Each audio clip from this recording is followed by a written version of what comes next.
Oi, gente. Vamos falar sobre livre demanda? Eu tô tentando fazer uma transmissão aqui simultânea entre no Facebook e no meu Instagram. Nunca fiz isso. Vamos ver se funciona. Eu tinha prometido essa live para falar sobre livre demanda. Tava enrolando para fazer porque pensa num assunto espinhoso, né? Um assunto que dá pano para manga, que gera muita discussão e distorção em relação ao assunto. Então, tomei coragem e resolvi vir falar aqui sobre isso. Depois eu vou subir essa live, vai ficar disponível para quem não puder assistir agora. Mas eu vou começar essa live lendo, na verdade, um trecho do livro do Dr. Carlos Gonzalez, que é pediatra catalão, lindo, maravilhoso e cheiroso. Um regalo para toda a vida, que a editora Timo acabou de lançar em português no Brasil. E eu vou começar então a falar sobre a livre demanda com esse trecho do livro dele, que é um pediatra defensor da livre demanda, da criação com apego, da amamentação, né? E que eu acho importante a gente citar. Bem? Bom, vamos lá. O trecho do livro fala assim: num estudo multinacional sobre crescimento dos bebês, observaram com surpresa que o número médio de mamadas ao dia aos 2 meses de idade ia desde 5,7 vezes em Rostock, na Alemanha, até 8,5 vezes no Porto, passando por 6,5 vezes em Madrid ou 7,2 em Barcelona. Mulheres de cultura muito similar, que supostamente estão dando peito em livre demanda. Como é possível que os bebês demandem mais peito num país do que no outro? A resposta é simples, mas inquietante. Acontece que a amamentação em livre demanda, o conceito em torno do qual gira esse livro, simplesmente não existe. Não existe porque os bebês não sabem falar. Se um bebê falasse, um observador imparcial poderia se certificar. Efetivamente, essa mãe está dando peito em livre demanda. Como os bebês não falam, fica a critério da mãe decidir quando está demandando ou não. 2 bebês choram, uma mãe lhe dá o peito no mesmo instante, a outra olha o relógio e diz: fome não é, porque não faz nem 1h30 que mamou, deve ser os dentes. E lhe dá um mordedor. Os 2 bebês mexem a cabecinha e a boca procurando o peito. Uma mãe dá o peito, a outra nem percebe porque o bebê estava no berço, né, ou no bebê conforto e no carrinho, e a mãe não ouvia. 2 bebês dizem angu. Uma mãe pensa, uia, já acordou, e põe no peito. E a outra olha embevecida e diz, que lindo, já diz angu. Por último, recordar que a livre demanda não só significa quando o bebê quer, mas também quando a mãe quer. É claro que as necessidades de um recém-nascido são totalmente prioritárias, mas, à medida que o bebê cresce, cada vez sua mãe tem mais possibilidade de decidir quando dá o peito ou não. Vale ressaltar que um horário rígido é inadequado em qualquer idade e sempre convém que o bebê decida a maioria das mamadas, mas não há problema em adiantar ou atrasar um pouco algumas mamadas. Assim que, ao contrário do que muita gente pensa, a livre demanda não é uma escravidão, mas sim uma liberação para a mãe. A maioria das vezes pode fazer o que quer, de modo que o bebê está feliz e não chora e, portanto, a mãe está feliz e não chora. E, de vez em quando, pode fazer o que ela quer. Escravidão é o relógio. Bom, esse é o Dr. Carlos Gonzalez falando, tá? Um ferrenho defensor da amamentação e da livre demanda. E por que eu comecei falando, lendo esse trecho, né? Porque existe, na verdade, uma distorção muito grande desse conceito do que é a livre demanda, né? A gente precisa começar a pensar na amamentação e na livre demanda como uma via de mão dupla. É um contrato feito entre quem está amamentando e quem está sendo amamentado, né? No caso, uma mãe e um bebê, né? Dois seres humanos que têm demandas diferentes, né? Não haveria amamentação, por exemplo, se não houvesse uma mãe apta e disposta a amamentar, e não haveria amamentação se não houvesse um bebê disposto e apto a ser amamentado, né? Isso significa que a livre demanda ela também passa pela disponibilidade e pela interpretação de quem está amamentando, da mãe que amamenta, né? E aí é que entra o X da questão, né? É importante oferecer o peito sempre que o bebê demanda, principalmente nas primeiras semanas de vida. Porque é um momento, nas primeiras semanas de vida, que o bebê ainda não tem seus ritmos muito bem definidos, né? A mãe ainda não conhece esse bebê, eles estão se conhecendo, e a mãe está aprendendo a interpretar as necessidades desse bebê, né? Então a livre demanda essa que o bebê fez, a gente coloca o peito na boca, é essencial nas primeiras semanas. Agora, a partir do momento em que a mãe começa a conhecer esse bebê, os ritmos desse bebê, conhecer os choros desse bebê, ela pode interpretar o que é que necessita de peito e o que é que não necessita de peito. E aí é que tá, né? Uma oferta de peito indiscriminada para todas as demandas do bebê, que é importante no começo, nas primeiras semanas, se a mãe ela não se dispõe a interpretar as necessidades desse bebê e oferece o peito como primeira solução a tudo, né, a todos os choros, a todas as demandas, a gente pode estar perdendo aqui, primeiro, a conexão com esse bebê, a observação do que realmente o bebê está precisando, né, de interpretar do que será que realmente é fome. E isso vem muito da cultura, principalmente para os bebês amamentados no peito, isso vem muito da cultura, né, que a gente vivencia, de que talvez o leite não sustente, talvez tudo, né, necessite tudo não, todas as demandas do bebê sejam fome, e aí a mãe passa a oferecer o peito em qualquer circunstância, sem parar para pensar que nem sempre é fome, né? E aí eu começo a oferecer uma livre demanda que eu chamo de desconectada, uma livre demanda sem observação e sem conexão com as reais necessidades do bebê, né? Isso é bom? Não é bom nem para o bebê, nem para a mãe. A mãe em algum momento se sente sufocada, se sente aprisionada, se sente cansada, né? E a amamentação passa a ser desgastante se a única solução que a gente encontra para o bebê em qualquer circunstância é o peito, né? Quando o peito é usado, eu fiz algumas anotações, né? Porque como eu costumo falar pra caramba, eu tô tentando... eu fiz umas anotações para ir falando sobre coisas importantes sem me debandar muito, sem me perder muito.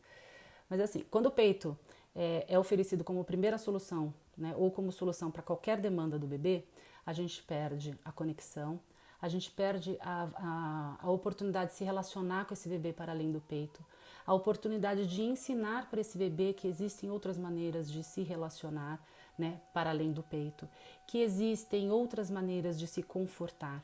A gente pode perder a oportunidade de entrar o pai em cena, né, como um outro adulto cuidador, como um outro adulto que pode acolher algumas demandas do bebê. A gente pode ter dificuldade depois na introdução alimentar, dificuldades depois num desmame que seja natural, gradual ou que seja conduzido pela família, né? E até a dificuldade na individuação desse bebê, né? Nessa identificação do que o bebê vai tendo ao longo dos cuidados, de que ele é um ser separado da mãe, de que ele é um indivíduozinho, né? Então, essa livre demanda desconectada de qualquer maneira, essa livre demanda onde se oferece o peito para qualquer tipo de demanda, ela pode trazer mais prejuízos do que benefícios, né? Quando a mãe começa a tentar interpretar o choro do bebê, os desconfortos do bebê e começa a oferecer soluções para além do peito, Essa mãe, ela ganha, né, na conexão, ela ganha no aprendizado sobre aquela criança, sobre o seu filho, sobre aquele bebê, né? Então, a partir do momento em que isso é possível, a partir do momento que a mãe consegue fazer isso, é, o peito não é mais oferecido como primeira opção. Ele pode ser oferecido como a última opção. A mãe pode ter tentado resolver as demandas do bebê de outras maneiras. E se nada der certo, tudo bem, o peito resolve tudo. E resolve mesmo tudo. Isso é inegável. O peito é anestésico, o peito ele é reconfortante, o peito é sensação de integridade, ele traz sensação de conforto, de segurança, de carinho, de acalanto, de contorno para o bebê. O peito vai muito além, né, da questão da amamentação, né, e a amamentação vai muito além da questão da fome, da saciedade orgânica do bebê. Mas, se a gente for pensar de que o peito é tudo isso e a gente deve ou não deve oferecer para todas as soluções, como solução para tudo, né? A gente está desconsiderando, por exemplo, as mães que por qualquer motivo que seja, que não puderam, não quiseram amamentar seus bebês, como se elas não fossem capazes de oferecer colo, carinho, conforto, acalanto, soluções que não passem pelo peito. E isso não é verdade. As mães que não amamentaram, elas têm condições e fazem isso muito bem. Elas têm condições de curar o dodói com beijo, elas têm condições de acalmar, de apaziguar a criança no colo, com cheiro, com carinho. Elas criam momentos de intimidade, de contato com esse bebê, sem que passe pela mamadeira, por exemplo. Elas não oferecem uma mamadeira a cada choro, a cada desconforto do bebê. Então é nesse sentido que eu falo sobre uma livre demanda conectada. Uma livre demanda em que a mãe consegue interpretar, realmente ele está precisando agora de peito, realmente todos os meus recursos não foram suficientes para suprir essas demandas desse momento, então entra o peito. Tá? Isso não significa, que eu acho que é importante falar também, negar o peito. Não é uma questão de negar o peito, é uma questão de interpretar essa criança, interpretar as reais necessidades desse bebê para lhe oferecer as melhores soluções. Né? Eu não defendo deixar bebê chorando, não defendo deixar bebê com fome, não defendo qualquer tipo de atitude que negligencie a necessidade do bebê. Na verdade, é o contrário. É a que a gente se conecte de uma maneira mais íntima com essa criança, a ponto de saber, puxa, eu acho que ele está com fome, puxa, eu acho que ele está com sede, e oferecer soluções para a fome ou para a sede, no caso, o peito, para quem tá amamentando, né? E oferecer outras soluções para outras demandas, como demanda de tédio, bebês ficam entediados, eles se incomodam com a mesma posição, demandas existenciais do tipo, tô chorando, não sei nem porque eu tô chorando, porque a vida é difícil mesmo para um bebê, porque tem uma etiqueta me incomodando, tô chorando porque eu queria estar dentro da barriga da minha mãe sem precisar mamar, sem precisar respirar, sem precisar manter minha temperatura, né? E existem milhões de motivos para o choro. E a gente tem muito na nossa cultura de que um bebê que está sendo amamentado no peito chora invariavelmente porque precisa de leite. Como se o leite que ele acabou de mamar 1 hora atrás, 40 minutos atrás, não tivesse sido suficiente. E na verdade pode ser que ele está chorando por trilhões de outros motivos. E é engraçado que quando a gente tem uma mãe que está ofertando a fórmula na mamadeira, ninguém para pensar quando o bebê chora 1 hora depois da fórmula, do tipo, será que ele não está com fome? Né? Será que não é a fórmula que não está sustentando? A gente não vê esse tipo de comentários, mas quando o bebê é amamentado no peito, qualquer tipo de choro já gera nas pessoas que estão em volta e pode gerar na própria mãe também essa sensação de que, opa, pode ser que essa mamada aí não tenha sido suficiente, ele está precisando de peito de novo. Então, esse tipo de coisa a gente tem que prestar muita atenção em como a gente está fazendo essa livre demanda e como essa cultura pode estar influenciando na nossa livre demanda. Né? Deixa eu ver o que mais que eu anotei para falar.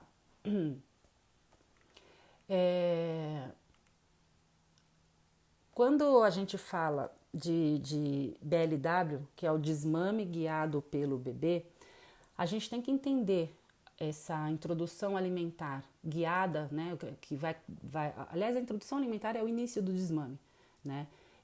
Só que esse não significa que assim começou a comida para a amamentação, né? É o início do processo de desmame que pode ir de 6 meses até 2 anos ou mais, né?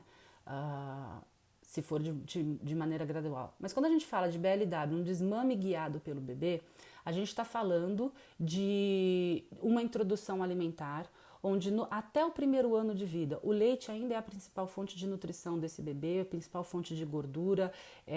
O leite supre as demandas, mais de 60% das demandas nutricionais do bebê. A comidinha entra como complementar desse leite, né? E a partir de 1 ano, a tendência é que o bebê vá diminuindo o número de mamadas e aumentando o consumo de alimentos. Isso é uma transição gradual, é lenta, não é do dia para a noite, não é de uma hora para outra que acontece, mas se a gente estiver praticando uma amamentação em livre demanda desconectada, pode ser que esse bebê que fizesse esse processo natural de tipo, o organismo demanda mais para além do leite a partir de 1 ano, e esse bebê vai fazendo essa troca de maneira gradual, vai fazendo essa troca de maneira lenta e conforme as demandas do seu próprio organismo, pode demorar mais tempo esse processo. Pode demorar mais do que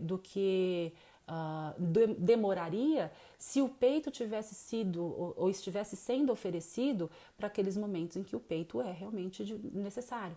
Então, se a gente fala de um desmame gradual e esse desmame não passa pela conexão, pela observação da mãe em relação às necessidades desse bebê, se a mãe está oferecendo ainda o peito para qualquer queda, para qualquer choro, para qualquer desconforto, para qualquer situação, ela pode não perceber essa transição gradual que o bebê vai fazendo do alimento para o leite, né? Então, é dessa livre demanda que eu falo sobre, que é uma livre demanda sobre conexão, de observação, sabe? É uma livre demanda em que a mãe tem condições de interpretar as necessidades desse bebê e oferecer as melhores soluções.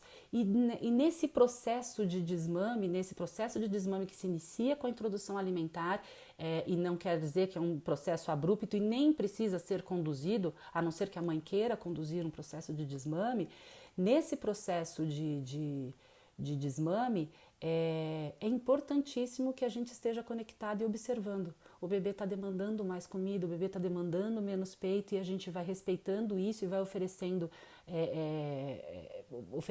opções para que ele consiga fazer isso.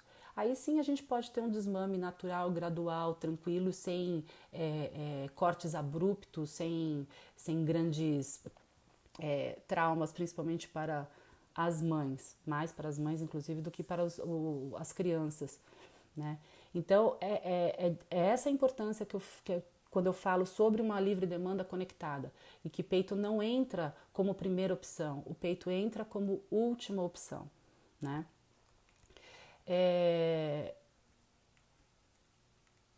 O bebê, isso eu tinha escrito aqui, o bebê confuso, ele aceita o peito para tudo e ele se apazigua no peito para qualquer situação, né?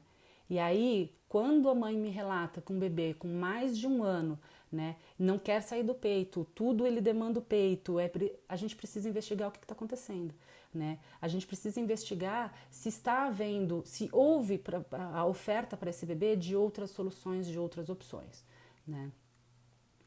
Deixa eu ver, falei que o recém-nascido é importante que nas primeiras semanas o peito seja oferecido de fato como primeira opção, porque mãe e bebê estão se conhecendo, não tem como saber de fato, o estômago do bebê é pequeno, ele precisa de muitas mamadas, né? E aí, a partir dessa livre demanda incondicional, vamos dizer assim, a mãe começa a entender os ciclos do bebê, o bebê começa a se regular bem, porque a mãe está entendendo esses ciclos, e aí a mãe vai interpretando e vai oferecendo aquilo que ela interpreta como necessidade para aquele momento. Nas primeiras semanas importantíssimos, mas depois disso, se a mãe não consegue, não interpreta, não está com dificuldades de oferecer outras soluções para o bebê que não seja o peito, aí a gente precisa conversar.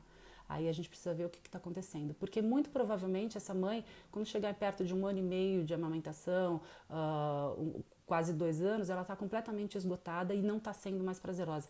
Aliás, muitas até perto de 1 ano já não aguentam mais essa livre demanda desconectada, né? E eu não culpo, aqui não é uma crítica, nem uma culpa, uma culpabilização das mães, né? Como, você está fazendo uma amamentação desconectada. Não, às vezes é falta mesmo de a gente conversar, da gente falar sobre o que é o conceito de livre demanda. Porque às vezes a gente fala assim, livre demanda até quando? Livre demanda como que é? É sempre que o bebê pede, até quando o bebê quiser. Quando isso a demanda vem unilateral, somente do lado do bebê, as coisas vão complicar bastante, né? A mãe não aguenta. A mãe não aguenta. E Carlos Gonzalez também fala sobre isso, né? Ele fala que se a livre demanda também tem que passar pelas necessidades orgânicas da mãe. Porque às vezes a mãe está com o peito super cheio e ela precisa esvaziar e ela precisa se aliviar e às vezes não consegue tirar na bombinha, não consegue fazer uma ordenha manual e ela oferece o peito e o bebê ajuda ela a resolver essa problemática também, sabe? Passa pelas necessidades de descanso da mãe, pelas necessidades de fazer as suas próprias coisas, né? O Carlos Gonzalez ele fala muito sobre a via de mão dupla, né? Sobre a interpretação da mãe em relação às necessidades do bebê e um e o outro irem se encontrando nesse caminho de maneira que nenhum dos dois estejam sofrendo, de maneira que nenhum dos dois estejam exaustos, né? Então, quando eu falo de livre demanda conectada, onde o peito não entra como solução para tudo, eu não estou falando de negar peito.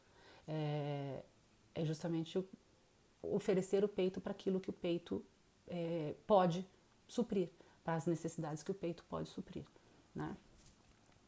É muito incomum que os bebês menores de 1 ano façam um desmame natural. O que acontece muito é que perto dos 9 meses, mais ou menos, isso são relatos bastante frequentes, os bebês fazem umas greves de mamadas, assim, 2, 3 dias, às vezes eles não querem. Aí a mãe entende que ele desmamou, né, entra em desespero, não querem mais saber. Às vezes é só uma greve. Aliás, tem textos bastante interessantes falando sobre a greve do peito que os bebês fazem perto dessa idade. Mas, de qualquer maneira, antes de 1 ano, é muito difícil que um bebê faça um desmame naturalmente, sozinho. Eu não quero mais saber de peito, quero fazer outras coisas. E é importante dizer que nesse período de 6 meses a 1 ano, se o bebê está diminuindo as mamadas e o bebê tem alguma questão em relação a ganho de peso ou curva de crescimento, ou tem alguma questão do desenvolvimento que não está indo bem, a recomendação da Sociedade Brasileira de Pediatria e Nutrologia é de que se ofereça o peito antes das refeições, né? Porque a gordura que o bebê vai receber do peito, do leite materno, ela é muito melhor absorvida e a quantidade de leite que ele precisa para receber aquela quantidade de gordura, ela é muito menor do que se ele tivesse que buscar essa gordura num alimento, né? E aí o estômago do bebê pequeno não cabe tanto alimento quanto a demanda que ele precisa de gordura, isso vai dar ruim. Então, a recomendação é que antes de 1 ano, a tendência é que o bebê continue mamando com tanta frequência quanto antes e a introdução alimentar seja feita de forma mais lenta e gradual, a comida como sendo complemento do leite, né? E se o bebê estiver diminuindo as mamadas, a ideia é que reduza-se a comida e aumente as mamadas. E é por isso eu tô viajando já porque eu não tô falando sobre livre demanda, mas isso é um assunto que acho que eu vou precisar fazer um vídeo específico sobre isso. Sobre a questão do ganho de peso e esse mito de que é preciso dar comida para um bebê menor de 1 ano ganhar peso, né, em relação ao leite. E não importa se é fórmula ou se é leite materno, né, a quantidade de comida que um bebê precisa para retirar a quantidade de gordura que ele precisa ainda é muito maior do que a quantidade de leite que ele vai buscar suprir toda essa necessidade, né? Então eu acho que eu vou fazer um vídeo falando só sobre isso. Mas enfim, então a partir de 1 ano é natural alguns bebês eles irem diminuindo, mas a partir de 1 ano diminuindo um pouco o número de mamadas e se sustentando melhor com os alimentos. Não é regra. Alguns bebês continuam mamando igual, até mais depois de 1 ano, né? E comendo menos depois de 1 ano. E eu já tenho um vídeo aqui no grupo falando sobre o bebê que não come, né? E essa inapetência de 1 ano, né? E por falar nisso também, eu vou colocar depois aqui na descrição desses vídeos, eu e a Bel, minha amiga e parceira profissional, ela é nutricionista, a gente está com um grupo de WhatsApp para falar, para auxiliar os pais com crianças com entre 1 e 2 anos, entre 12 e 35 meses, crianças que não estão se alimentando ou que não estão comendo direito ou que estão com alguma dificuldade na alimentação. A gente está com um grupo no WhatsApp para falar sobre isso, que vai começar no dia 6 de maio, que vai ser muito legal, porque é um grupo de acompanhamento, de troca de informação, um grupo de auxílio com dica, com ferramenta, é bem legal. Mas enfim, a partir de 1 ano, como é que continua? A partir da introdução alimentar, na verdade, como é que continua a amamentação e como é que continua a livre demanda? A alimentação, principalmente no primeiro ano, tá? A introdução alimentar no primeiro ano, até 12 meses, de 6 a 12 meses, por exemplo, ela independe da amamentação. E, aliás, eu vou falar, o Carlos Gonzalez também fala sobre a livre demanda da mamadeira, né? A gente não pensa nisso, mas a livre demanda da mamadeira, se a família consegue entender esse conceito e aplica isso, ela não oferece a mamadeira como solução para tudo. E às vezes, talvez como última solução. Mas a livre demanda da mamadeira, o Carlos Gonzalez fala assim, como que são feitos os estudos para saber que quantidade que um bebê toma de mamadeira, né? Eles pegam bebês dentro daqueles percentis, né? Que vai de 1 a 100, ele pega aquela faixa de bebês que está considerado dentro do normal, né, e faz uma média do que os bebês precisam. Só que, se a gente for ver, estudar o biotipo de cada bebê, um bebê precisa às vezes de metade da quantidade de leite do que um bebê que está num outro tipo de percentil, né? E a gente bota lá uma média, e o bebê que não toma e larga na mamadeira, a gente normalmente insiste para que ele termine aquilo. E um bebê que acaba com a mamadeira, às vezes a gente não oferece um pouco a mais para saber se ele estava precisando de mais. É nesse sentido que Carlos Gonzalez fala da livre demanda na mamadeira, sabe? A gente também não sabe quanto aquele bebê naquele momento estava precisando de leite. Normalmente a gente calcula X quantidade, que é uma média, que vai de um bebê que pesa 4 quilos para um bebê que pesa 8, a mesma média, né? E a gente não interpreta. A livre demanda da mamadeira também deve passar pela interpretação. E principalmente a interpretação daquilo. Sobrou um pouco de leite na mamadeira? Ótimo. A gente sabe que ele ficou saciado e ele parou. Faltou leite, acabou, zerou o leite da mamadeira? A gente pode tentar oferecer um pouco mais. Será que ele aceita? Não, ele não aceita, ele está satisfeito. Ótimo, acabou. Né? Não precisa nem fazer uma mamadeira com a quantidade normal, mas um pouco a mais para saber se ele está demandando mais. Né? Então, olha como é importante a conexão com esses bebês, a conexão com essas crianças que estão, independente de estarem no peito ou de estarem na mamadeira, como é importante a gente observar quais são as demandas desse bebê, né? Qual é a necessidade que esse bebê tem. Se a gente for na livre demanda no peito, oferecer peito como solução para tudo, e a gente for para o bebê que está na mamadeira, oferecer sempre exatamente aquela mesma quantidade, sem reparar que às vezes o bebê sentiu fome meia hora antes do horário habitual, ou ele não está com fome no horário, né, que chegou da mamada, a gente está desconectado, a gente não está observando as reais necessidades desse bebê. Nas duas opções, a gente precisa observar as demandas desse bebê. E a gente só aprende a interpretar essas demandas se a gente observa. Se a gente não fica dentro de um automatismo do tipo, livre demanda é isso e mamadeira é isso, né? A ideia é justamente que seja livre demanda tanto da mamadeira quanto quanto do peito, e tomar cuidado para não estar oferecendo nem o peito e nem a mamadeira, por exemplo, porque eu julguei que meu bebê comeu mal. A gente nem espera com que o bebê solicite, às vezes, o peito ou solicite a mamadeira, né? Será que a gente está dando oportunidade para esses bebês desenvolver os mecanismos de fome e saciedade, quando a gente não espera, quando a gente usa, por exemplo, na mamadeira um controle rígido de quantidade de horário, ou usa na livre demanda o peito como solução para tudo, será que a gente está levando em consideração as necessidades orgânicas desse bebê e proporcionando a ele o desenvolvimento dos mecanismos de fome e saciedade? Ou será que a gente está, como é que se fala? Não impedindo, mas prejudicando esses mecanismos, né? Será que o bebê da mamadeira sabe quando ele está com fome? Sabe quando ele deve parar? Será que o bebê do peito sabe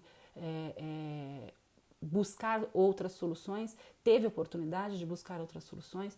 Então, acho que isso é importante da gente falar, né? Eu não sei porque eu botei aqui para falar sobre o clampeamento tardio do cordão umbilical. Mas vamos lá, vou falar. Eu devo ter pensado em alguma coisa, né, na sequência aqui. Em relação ao clampeamento tardio do cordão umbilical, né? Por que a gente a gente faz a introdução alimentar aos 6 meses, né? A introdução da alimentação complementar aos 6 meses, né? Porque aos 6 meses o organismo começa a usar as demandas, as reservas internas do bebê de ferro. O bebê nasce com suas reservas de ferro, ele não as adquire do leite materno. O leite materno, aliás, qualquer leite animal, ele é pobre em ferro, né? Ele tem uma quantidade mínima suficiente para manter as reservas do bebê até os 6 meses, e aí após os 6 meses o organismo, por causa do seu desenvolvimento, começa a demandar essa reserva interna. Só que isso não significa que aos 6 meses todos os bebês vão já estar consumindo seus estoques internos de ferro. Os bebês, por exemplo, que tiveram clampeamento tardio do cordão umbilical, que é o corte do cordão umbilical, depois que o cordão parou de pulsar, por exemplo, eles recebem de 25% a 30% a mais de ferro, de sangue, né? E os estoques de ferro desse organismo são elevados. O bebê que tem um clampeamento imediato do cordão umbilical, ele recebe menos 25% ou 30% de ferro. E o que aconteceu? Com o boom das cesáreas, com o avanço, né, da tecnologia na medicina, né, e o aumento do número de cesáreas, o clampeamento do cordão umbilical sempre foi imediato. Aliás, era tipo a primeira coisa que se fazia e com urgência era clampeia o cordão umbilical. E aí o que acontece é que os bebês começavam a ficar anêmicos perto de 1 ano, né? E não se fazia relação. Hoje já se faz relação com essa anemia perto de 1 ano em relação aos bebês que tiveram clampeamento imediato, tanto que as equipes mais humanizadas eles não fazem nem na cesárea o clampeamento imediato do cordão umbilical, né? Eles esperam um pouco o cordão parar de pulsar para aumentar o aporte de ferro e sangue no organismo do bebê, né?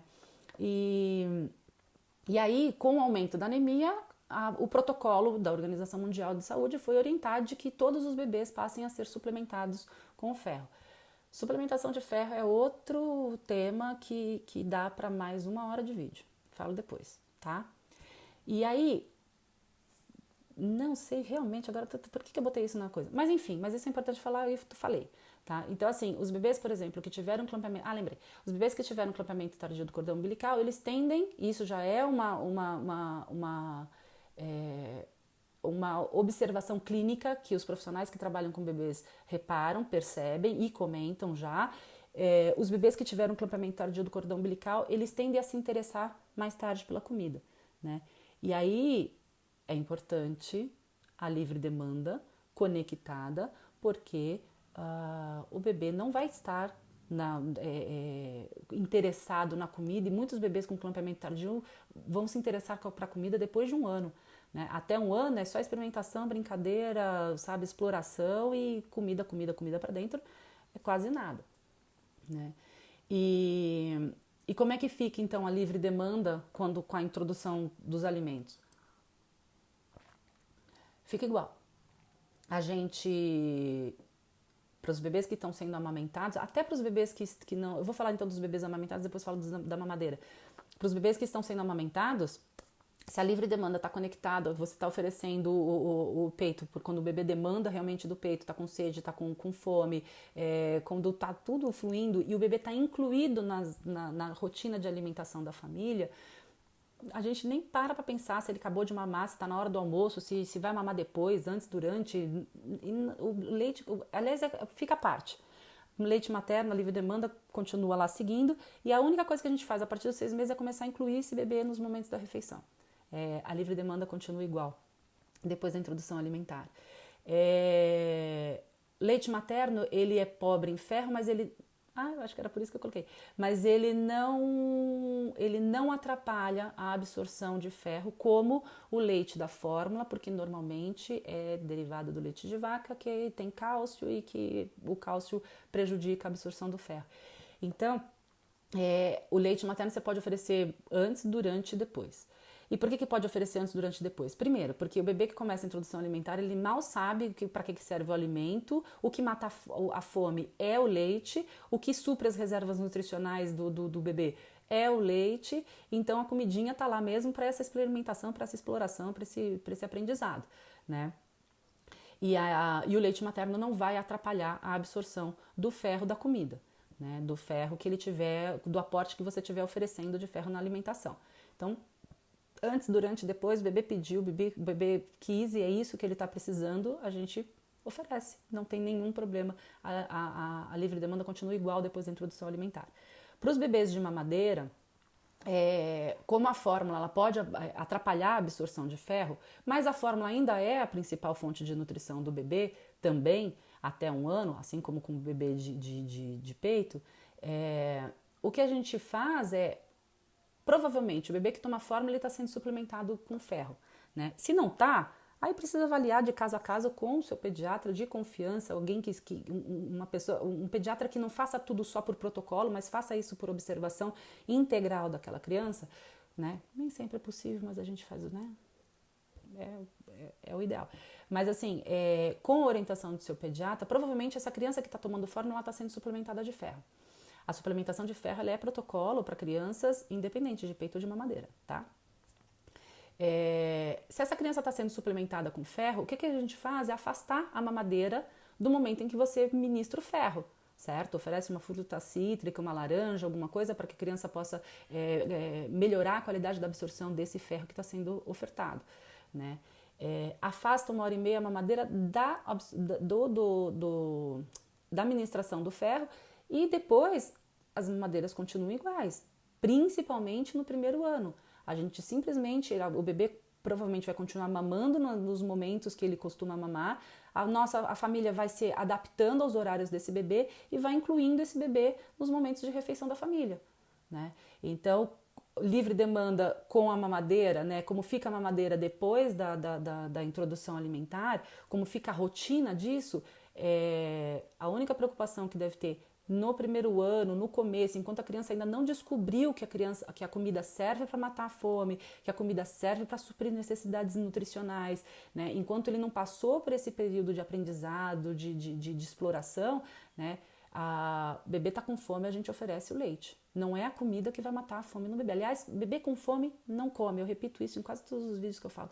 Bebê com fome fica um bebê extremamente irritado, é um bebê que não está disponível para explorar, que não está disponível para entender para que tudo aquilo funciona. Então é melhor que você dê a mamadeira, aguarde um pouco para poder dar o almoço, não tem problema, desde que isso caiba dentro da rotina familiar de vocês. Então tenha em mente que a introdução alimentar, principalmente antes do primeiro ano, ela é aquele momento em que a gente só inclui o bebê no momento da refeição. A alimentação dele vem do leite, a nutrição ainda vem boa parte do leite. E conforme o corpo dele, o organismo dele demanda, e normalmente isso vai se dando junto com as demandas, com o desenvolvimento psico, neuromotor dessa criança, ele vai se interessando pela comida junto com o aumento das suas necessidades nutricionais. Isso acontece de forma natural, mas só pode acontecer de forma natural se a gente consegue ofertar oportunidade para esse bebê de interagir com o alimento, de não sentir fome, né? A questão a gente não oferece a mamadeira antes, durante ou depois. A gente observa a demanda do bebê, se ele está precisando da mamadeira antes ou depois da alimentação. E o peito a mesma coisa. A gente não oferece o peito porque achou que o filho comeu pouco. A gente espera que ele demande o peito, né? E isso é importante para que o bebê conheça as demandas do seu próprio organismo, né? Então, eu não sei se ficou claro a questão de como fica a mamadeira depois da introdução alimentar e como fica o peito depois da introdução alimentar. Mas eu acho que ficou, né? Porque assim, fica igual. Fica igual. O que a gente tenta é observar para ver como que a gente, como que esse bebê está fazendo essa transição e essa exploração. Como que esse bebê está descobrindo que a comida serve para matar fome, como que esse bebê está descobrindo que essa comida serve para nutrir o seu organismo para além do leite, e aí como que isso vai possibilitando com que a partir de 1 ano ele vá fazendo uma troca gradual, lenta e assertiva do leite para a comida, né? Importante. Deixa eu ver o que mais que eu falei sobre isso. Então, mamadeira, a gente afasta a mamadeira da suplementação de ferro e oferece frutas ou alimentos que contenham vitamina C para absorção do ferro na mamadeira, e do resto, o bebê, você incluiu ele no momento da refeição, ele só brincou, ele explorou, ele não sei o que, papapá, saiu, ele não pediu mamadeira, a gente fica esperando ele pedir. Aí você viu, não, tá irritado, ele tá com fome, e aí você oferece a mamadeira, certo? A gente não nega, a gente não fica forçando do tipo, ixi, eu vou dar mamadeira porque ele não comeu, eu vou dar o peito porque ele não se alimentou direito. Isso é uma interpretação nossa, né? E geralmente o bebê sabe mais do que a gente nesse sentido, tá? Eu tô vendo que estão uns comentários ali, eu já vou dar uma olhadinha para tentar responder, tá?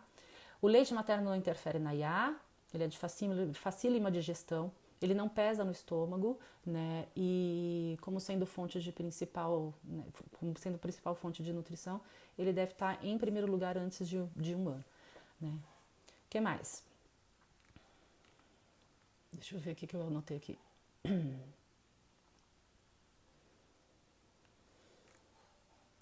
Já falei da mamadeira, livre demanda enquanto... acho que é isso mesmo. Acho que eu tô falando quase tudo.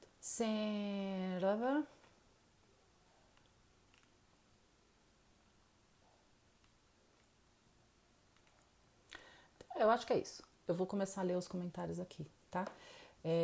Mas é assim, o que eu queria deixar em relação à livre demanda é que se a livre demanda não está conectada com as reais necessidades do bebê, se a família está com dificuldade de interpretar as reais necessidades desse bebê e oferecendo peito como solução para tudo, pode ser que as coisas não vão bem, né? E aí é bom que procure informação, que procure ajuda para poder organizar isso, porque o bebê ele vai aceitar. Se a gente, por exemplo, oferecer mamadeira como solução para tudo, o bebê vai aceitar. Se a gente, por exemplo, oferecer o peito como solução para tudo, o bebê vai aceitar, porque a gente está privando de descobrir outras maneiras de se relacionar para além do peito ou para além da mamadeira. E esse é um ponto interessante, porque normalmente as mães que oferecem mamadeira, elas observam mais, né, as reais necessidades do bebê, porque não passa pela cabeça delas, por exemplo, o bebê caiu, bateu a cabeça, ela ofereceu uma mamadeira para poder curar o dodói. Mas quando a gente amamenta, é muito mais fácil acalmar a criança no peito, né? Enquanto a gente pode acalmar com um beijo, a gente pode dizer que vai passar, a gente pode dar uma distraída, e realmente, se depois de tudo isso a criança não se organizou e você quer oferecer o peito, é livre demanda, esse que é o conceito. Não sei se ficou claro, eu vou tentar abrir aqui no notebook as perguntas. Livre demanda, então, é uma livre demanda com conexão, com observação, com amor, né? E pode ser feita, inclusive com a mamadeira. Vamos lá, deixa eu ver se tem pergunta aqui. Tem Ju, minha filha tem 1 ano e 2 meses, nunca dei ferro para ela. Foi feito exames assim que fez 1 ano e não deu anemia. Continuo livre demanda, devo ofertar ferro para ela?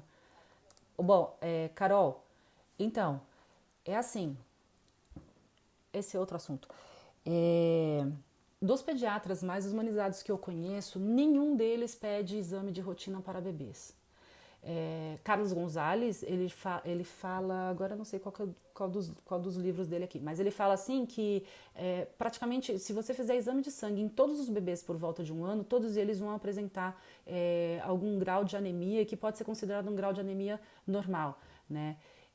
Que não deveria ser feito exame de sangue em bebês ou exames invasivos em bebês sem que haja um sintoma a ser que levante a leve para se investigar algum problema, né? Então a gente não deve fazer exames em bebês. O médico ele pode fazer o exame clínico, físico dentro do consultório para saber, e escutando, claro, o histórico desse bebê, os hábitos alimentares, a cultura alimentar dessa família, a rotina. Ele pode fazer uma avaliação e dizer, não, esse bebê precisa de ferro, esse bebê não precisa de ferro. Nem todos os bebês que não receberam suplementação de ferro vão desenvolver anemia. Alguns bebês que receberam suplementação de ferro podem ter anemia. Não é uma regra, por isso que cada caso tem que ser estudado de forma individual e com o acompanhamento do pediatra. Nem todos os bebês precisam do ferro e nem todos os bebês vão desenvolver anemia por tomar ferro, e alguns podem desenvolver anemia, inclusive tomando ferro. É para se observar isso, né? Bebês assintomáticos a gente não pede exames, é desnecessário, só serve para deixar a família preocupada, né? De cabelo em pé. Cadê? O que você tinha me perguntado? Então, Carol, você fez o exame com 1 ano e não deu anemia. Continua livre demanda, devo dar o ferro para ela? Não deu anemia, como está a alimentação dela? Como está o desenvolvimento dela? Como está o ganho de peso? Né? Como está o estado geral de saúde? É isso que a gente avalia e aí você conversa com o seu pediatra para ver se tem necessidade de fato de dar o ferro ou não. Deixa eu ver aqui o que mais. Aos 6 meses, quando começa a IA, é necessário que o bebê participe do café da manhã, almoço, café da tarde e janta? Márcia, a gente, na verdade, no começo da IA, como é um momento de exploração do bebê, um momento de aprendizado, a gente inclui ele nos momentos da refeição sempre que ele estiver disposto e acordado, né? Se vai comer, se não vai comer, se tem, né? Não faz muita diferença.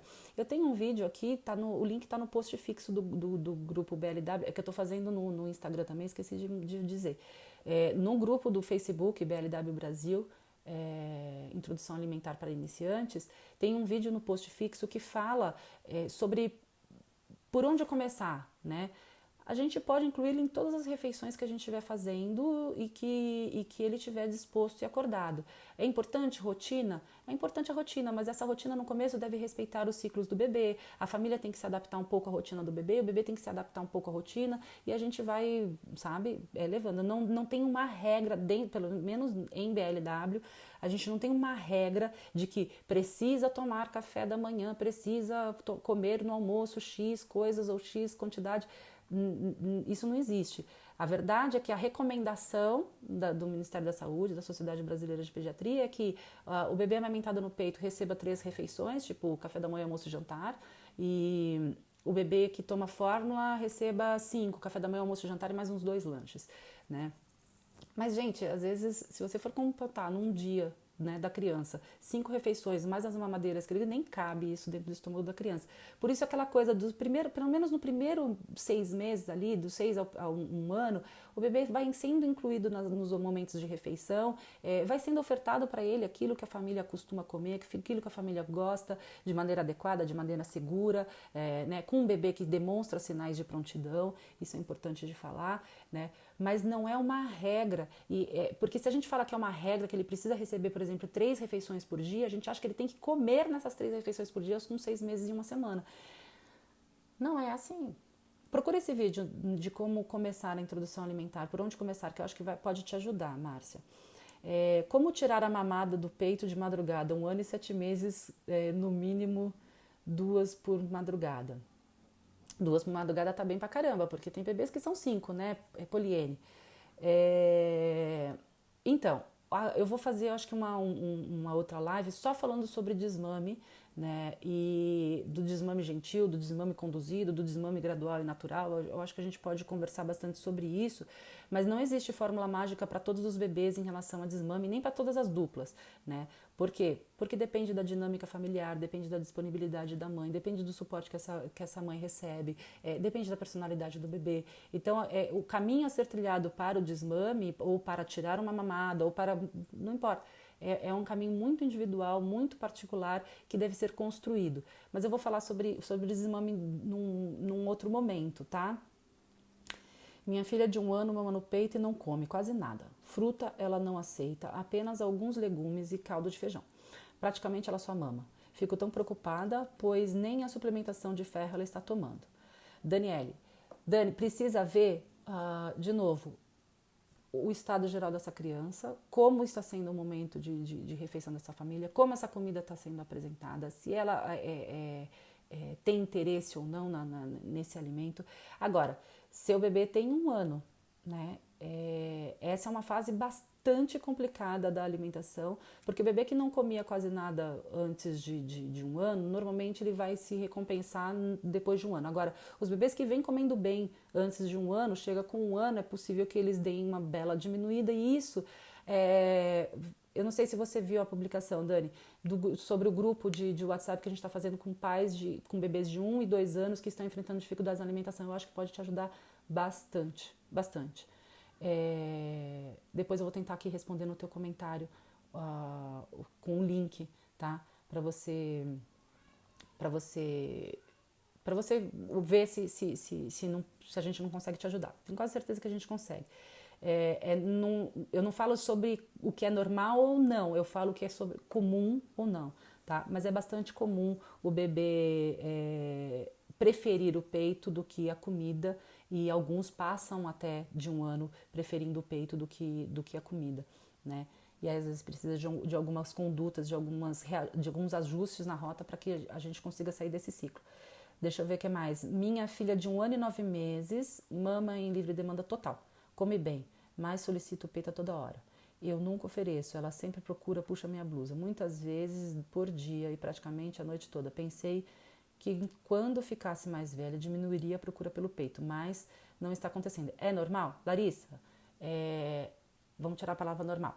É comum ou não é comum? Né? O que pode ser feito? A sua filha vai fazer quase 2 anos. Ela está buscando o peito diversas vezes por dia. Ela tem oferta de água disponível, água geladinha, água gostosa que tem ali para matar a sede. Ela tem tido outros momentos de conexão com você para além do peito. Como está o clima da casa, como você está emocionalmente, tudo isso tem que ser levado em consideração para a gente saber entender se ela está passando por um pico de crescimento ou um salto de desenvolvimento, que são duas coisas diferentes, mas essas coisas precisam ser observadas e são observadas de maneira individual. Eu não posso falar para você, é super normal um bebê de 1 ano e 9 meses, como se todos fizessem isso. Não, nem todos vão fazer, alguns vão fazer, não é uma questão de ser normal ou não, é uma questão de tentar entender como que essa dinâmica está te afetando e como a gente pode ajudar a sua filhinha a não buscar tanto o peito tantas vezes por dia. Antes de oferecer o peito, o que será que ela estava procurando na hora que ela veio para o peito? Né? Às vezes a gente pode ofertar isso sem passar pelo peito, tá? O meu é a mesma coisa da Larissa, a Aline acabei de falar. A minha tem 1 ano e 5 meses, ela mama a hora que quer, estou atrapalhando a alimentação. Não, Vanessa, a amamentação ela não atrapalha, na verdade, a alimentação. O leite é de facílima digestão, não pesa no estômago, não é por causa da amamentação que o bebê não se alimenta, tá? Eu volto a dizer, o que a gente precisa focar é na conexão, é na observação das demandas desse bebê, sabe? É na observação do que ele está precisando naquele momento. Um bebê de, por exemplo, 1 ano e 5 meses,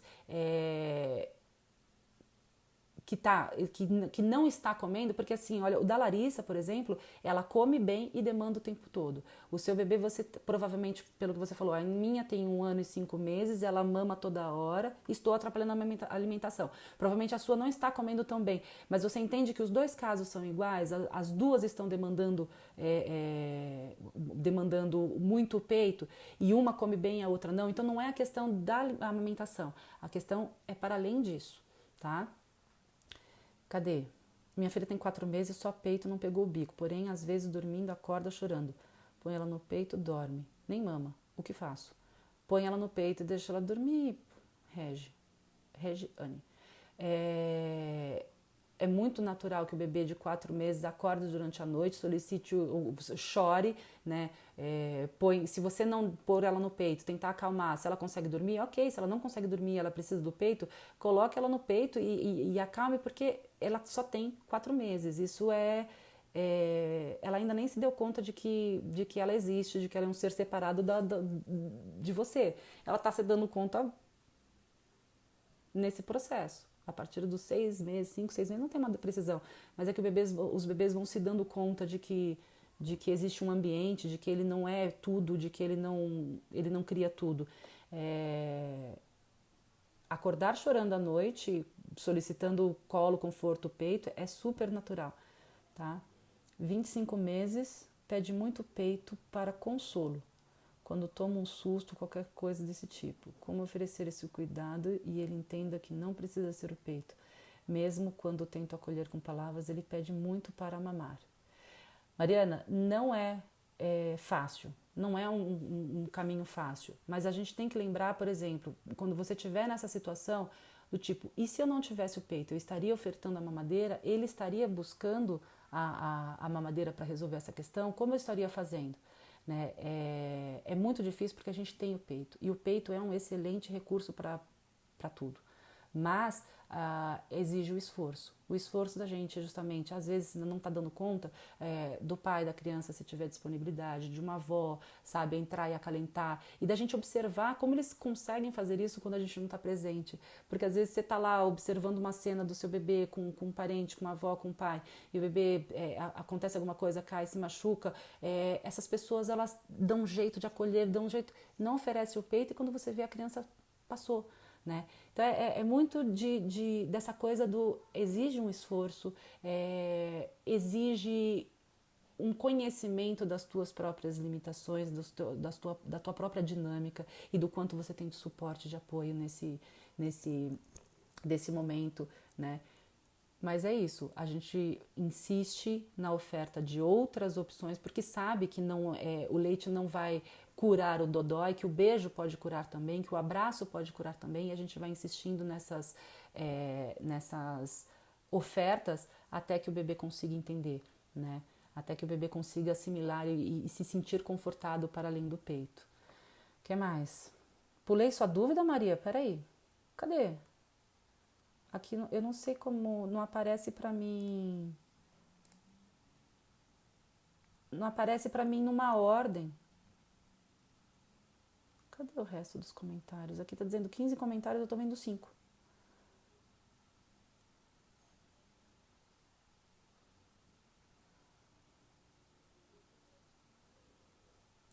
Não consegui achar teu comentário.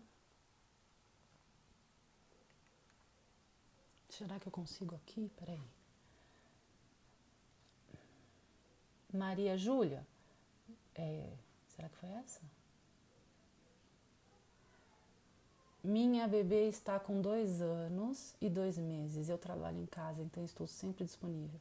A pequena ainda mama bastante, inclusive de noite. Gostaria de saber como posso tirar da noite sem tirar do dia. Tem como? Tem como. Agora, antes de como eu falei antes, eu vou fazer um vídeo só sobre desmame.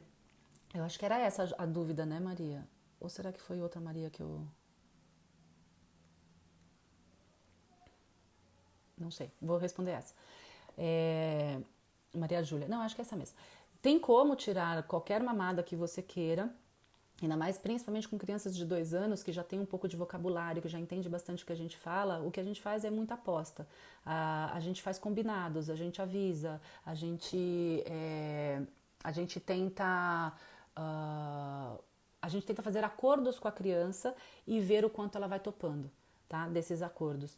E conforme ela vai topando, a gente vai avançando. Mas esse realmente é um assunto para um vídeo inteiro sobre o desmame. Agora, se você contar com alguém que possa te socorrer durante a noite, o pai da criança, teu parceiro, ou uma avó, alguém que esteja, às vezes pode ser mais fácil. Mas não existe cortar uma mamada, isso eu acho que as pessoas... É importante falar que não existe cortar uma mamada ou fazer um desmame, mesmo que gentil, sem que o bebê precise passar pelo luto de estar se despedindo da mamada ou estar se despedindo do peito. E eu acho engraçado que assim, tem uma coisa assim do mito do trauma do desmame. Um desmame abrupto, onde a pessoa põe um durex no peito, um band-aid, um molho de ketchup, sei lá, para dizer que está machucado, está sangrando. Isso é muito ruim, mas existem alternativas para que se faça isso, mas todas elas, desse que tem um negócio no peito, um desmame abrupto, e da criança que é conduzida a um desmame de forma gentil, de forma amorosa, de forma consciente, conectada com a mãe, todas as duas vão precisar passar por... como é que se fala? Vão precisar passar por um processo de luto, de perda, e tá tudo bem passar por isso, faz parte do desenvolvimento do aprendizado, né? O que a gente tem é que dar suporte para essa criança, o que a gente tem é que dar sustentação para que a criança passe por essa perda, né? O problema não está num choro que a criança teve porque queria e não recebeu, o problema está em como a gente lida com o choro. Né? As crianças não precisam receber tudo. Aliás, o desejo da criança é infinito. É a gente que diz até onde ela pode ir ou não. Então, o desmame é muito nesse sentido, assim, sabe? Tirar uma mamada vai muito nesse sentido de tipo, vai ser doloroso para você e para ela, mas vocês podem passar por essa dor acolhidas, sabe? De forma amorosa, de forma empática, conectadas, e isso não ser nenhum grande trauma, nenhum problema. Mas eu vou guardar esse assunto para...